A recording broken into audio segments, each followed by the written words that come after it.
سلام بچه‌ها، دیروز روز تعطیل من بود و تصمیم گرفتم برم بیرون. البته که دیروز عید جمهوریتم توی ترکیه بود و حسابی همه جا جشن بود.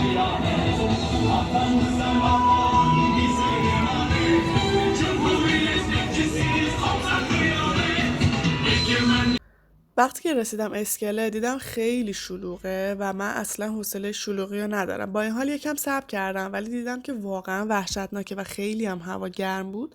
به خاطر همین منصرف شدم و تصمیم گرفتم برم پیش دوستم که اینجا آرایشگره. اونجا با هم دیگه یه پیتزا زدیم، ازم پذیرایی کردن و بهم گفتن که موهات خیلی بد شده و قرار شد که یکم سر موهامو کوتاه کنن و یکم مرتبش کنن. ولی خب اتفاقی که افتاد یه چیز بیشتر از سر موهام کوتاه شد و شد این شکلی. بعد از اونم دوتایی رفتیم کافه، یه چای زدیم بدن و رفتیم خونه. Ben de gül içinde kafesi